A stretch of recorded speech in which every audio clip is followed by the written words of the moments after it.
क्या आप जानते हैं कि सिर्फ एक शब्द आपके सम्मान को गिरा सकता है या आसमान तक भी पहुंचा सकता है। हाल ही में रणबीर इलाहाबादिया का इंडियाज गॉट टैलेंट शो पर दिया गया बयान विवादों में घिर गया। Watch your parents have sex every day for the rest of your life. लेकिन क्या इसमें केवल उनकी गलती थी या हम सभी को इससे एक बड़ा सबक मिल सकता है? चलिए जानते हैं इस वीडियो में। आज हम शब्दों की ताकत और रणबीर इलाहाबादिया विवाद से सीखने वाले महत्वपूर्ण सबक पर बात करेंगे। वीडियो को अंत तक देखें क्योंकि यह सिर्फ रणबीर तक सीमित नहीं है, यह हमारी ज़िंदगी से जुड़ा हुआ है, यह आपके बच्चों से जुड़ा हुआ है। आपको अपने बच्चों को कैसे संस्कार देने हैं ताकि उनका भविष्य उज्जवल हो सके और कैसे शब्द उनके जीवन को प्रभावित करते हैं, ये सब बातें आपको इस वीडियो में देखने को मिलेंगी। तो सबसे पहले दोस्तों जान लेते हैं कि शब्दों का सही चयन करना क्यों ज़रूरी है, संस्कार हमें क्या सिखाते हैं और क्यों शब्द हमारी संस्कृति में बहुत महत्वपूर्ण हो जाते हैं और ये आपके जीवन को कैसे दिशा देते हैं। हमारे शास्त्र कहते हैं सत्यम ब्रूयात प्रियम ब्रूयात न ब्रूयात सत्यम प्रियम। मतलब ये कि सत्य बोलो, प्रिय बोलो, लेकिन कटु सत्य कभी मत बोलो। लेकिन आज सोशल मीडिया और कैमरा के आगे लोग ये भूल जाते हैं, अपने संस्कारों को भूल जाते हैं, माता पिता द्वारा दी गई सीख को भूल जाते हैं। और ये उनकी भी गलती नहीं है क्योंकि उन्हें शब्दों का महत्व मालूम ही नहीं है कि शब्द कैसे समाज को शेप करते हैं, कैसे आपके जीवन को, आपके भविष्य को शेप करते हैं। तो मेरे साथ इस वीडियो के अंत तक बने रहिए क्योंकि ऐसे ही कुछ महत्वपूर्ण विषयों पर मैं इस वीडियो में आपके साथ चर्चा करने वाला हूँ। इसे समझने के लिए पहले ये समझ लेते हैं कि रणबीर इलाहाबादिया के बयान से विवाद हुआ क्यों था। रणबीर इलाहाबादिया, जिन्हें बियर बाइसेप्स के नाम से जाना जाता है, हाल ही में इंडियाज गॉट टैलेंट शो में आए। वहां उन्होंने एक विवादास्पद बयान दिया जिससे सनातन धर्म और भारतीय परंपराओं को मानने वाले लोग आहत हुए और ये बेशक आपत्तिजनक बयान था। उनके शब्दों को ट्विटर, इंस्टाग्राम और यूट्यूब पर जमकर ट्रोल किया गया। डिफरेंट टाइप के रिएक्शन सोशल मीडिया पर देखने को मिले। कुछ लोगों ने उनका समर्थन किया, समर्थन यानी कि ये कहा कि उनको इतना ट्रोल नहीं किया जाना चाहिए, इतनी कड़ी सज़ा उन्हें नहीं मिलनी चाहिए। लेकिन ज़्यादातर ने इसे सनातन धर्म के अपमान से जोड़ दिया और उनके बारे में कड़ी कार्रवाई करने का भी फैसला लिया और अपील की। अब सवाल ये है, रणबीर ने वास्तव में कोई गलती की है या फिर केवल ये एक हाइप है?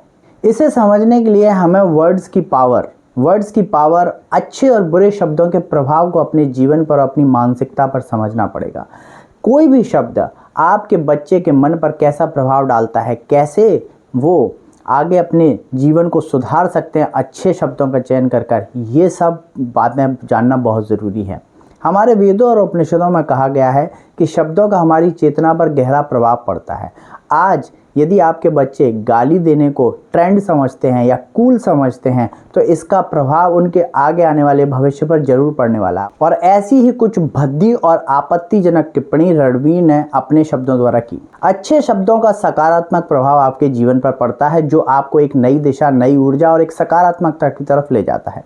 सत्य, प्रेम, भक्ति, श्रद्धा, दया जैसे शब्द हमारे जीवन को ऊपर ही उठाते हैं। ये कभी आप कलंकित नहीं होने देते, हमें आध्यात्मिक और मानसिक शांति देते हैं।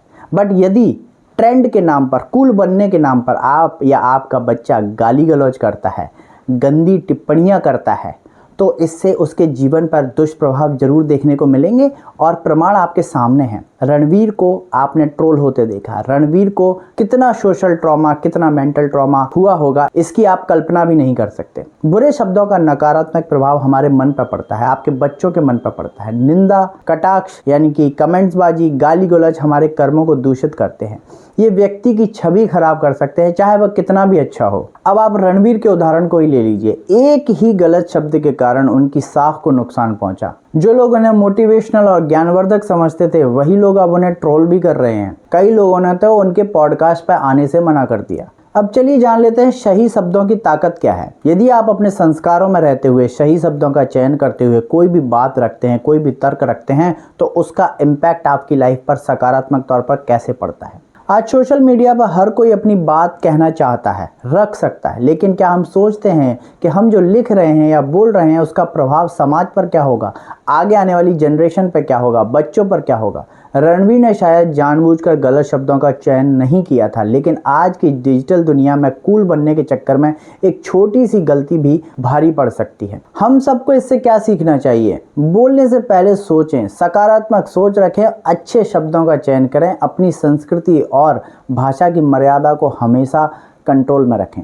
अगर आप किसी विषय के बारे में जानकारी नहीं रखते हैं तो उस पर बिना सोचे समझे टीका टिप्पणी ना करें। ऐसा भी बहुत सारे यूट्यूबर्स आजकल कर रहे हैं। सोशल मीडिया पर ऐसे वीडियोस की भरमार पड़ी है जहां पर बिना किसी विषय के एक्सपर्ट हुए बिना बहुत सारे एक्सपर्ट अपनी राय दे रहे हैं, उस विषय का खंडन कर रहे हैं, उस विषय के बारे में अपनी राय रख रहे हैं, शब्दों की मर्यादाओं को भी पार कर रहे हैं। सोशल मीडिया पर कोई भी बयान, कोई भी विषय के बारे में बयान देने से पहले उसकी गहराई को समझें, उसमें समझें कि समाज पर उसका क्या प्रभाव पड़ेगा, आगे आने वाली जनरेशन पर, बच्चों पर उसका क्या प्रभाव पड़ेगा और आपके जीवन को ये कहाँ लेकर जाएगा। सनातन धर्म में सही शब्दों के महत्व को बहुत अच्छी तरीके से रेखांकित किया गया है। हमारे ऋषियों और महापुरुषों ने हमेशा सही शब्दों के महत्व को समझाया है। भगवत गीता में श्री कृष्ण कहते हैं, यत भावम तत भवति, जैसा विचार करोगे वैसे ही बन जाओगे। इसीलिए अपने विचारों तक को भी आपको कंट्रोल करना पड़ेगा, यानी कि आपको ये मॉनिटर करना पड़ेगा कि आपके मन में कैसे विचार उत्पन्न हो रहे हैं। क्या मन में गाली गलौज वाले विचार उत्पन्न हो रहे हैं, भद्दी आपत्तिजनक टिप्पणी वाले विचार उत्पन्न हो रहे हैं और आप जबान से नहीं कह रहे, तो भी यह आपके जीवन में दुष्प्रभाव ला सकता है। अगर आप श्रेष्ठ शब्दों का उपयोग करेंगे, श्रेष्ठ मानसिकता रखेंगे, श्रेष्ठ विचार रखेंगे तो आपका जीवन श्रेष्ठ बनेगा। और अगर आप नकारात्मक शब्दों का प्रयोग करेंगे तो आपका जीवन भी उसी दिशा में जाएगा। रणवीर का उदाहरण आपके सामने है। रणवीर का विवाद हमें यह सिखाता है कि शब्दों की ताकत को हल्के में नहीं लेना चाहिए। रणबीर इलाहाबादिया का विवाद हमें 3 महत्वपूर्ण सबक सिखाता है। तो चलिए जानते हैं वो क्या है। पहला है, शब्द सोच समझ कर बोलें हमेशा, क्योंकि वो आपकी पहचान और आइडेंटिटी बनाते हैं। वो बताते हैं कि आप किस व्यक्तित्व के स्वामी हैं, आपकी सोच क्या है, आप समाज के बारे में क्या सोचते हैं, आप अपने रिश्ते संस्कारों के बारे में क्या सोचते हैं। सोशल मीडिया पर कुछ भी कहने से पहले उनके परिणामों पर विचार करें, चर्चा करें, सोच समझकर ही कुछ भी टिप्पणी सोशल मीडिया पर करें, क्योंकि ये सिर्फ कोई ट्रेंड फॉलो करने वाली बात नहीं है। इसका इम्पैक्ट बहुत डीप समाज पर पड़ता है, बच्चों पर पड़ता है। सनातन धर्म और भारतीय परंपराओं की समझ हो तभी उन पर चर्चा करें, या फिर ऐसी कोई भी बात ना करें जिससे भारतीय परंपरा को ठेस पहुंचे, भारतीय लोगों की आस्था को ठेस पहुंचे, जो हमारी संस्कृति से भिन्न व्यू रखता हो। ऐसे विषयों पर भी आपको चर्चा नहीं करनी चाहिए। क्यों? क्योंकि इससे बहुत सारे लोगों की आस्था और हमारी संस्कृति को ठेस पहुंचती है। अब सवाल आपसे है, क्या आपको लगता है कि रणबीर ने जानबूझकर ऐसा कहा था या सिर्फ उनकी ये एक गलती थी? अपने विचार कमेंट में बताएं। और यदि आपको लगता है कि शब्द आपके जीवन में कैसे बदलाव ला सकते हैं और हमारे शास्त्र इसके बारे में क्या कहते हैं, तो इसके ऊपर मैं एक डिटेल्ड वीडियो बनाऊंगा और उसकी लिंक डिस्क्रिप्शन में छोड़ दूंगा। आप उसे देखकर ये जान सकते हैं कि क्यों आपको अपने जीवन को बेहतर बनाना चाहिए अच्छे शब्दों का चयन कर। आज के लिए बस इतना ही। धन्यवाद।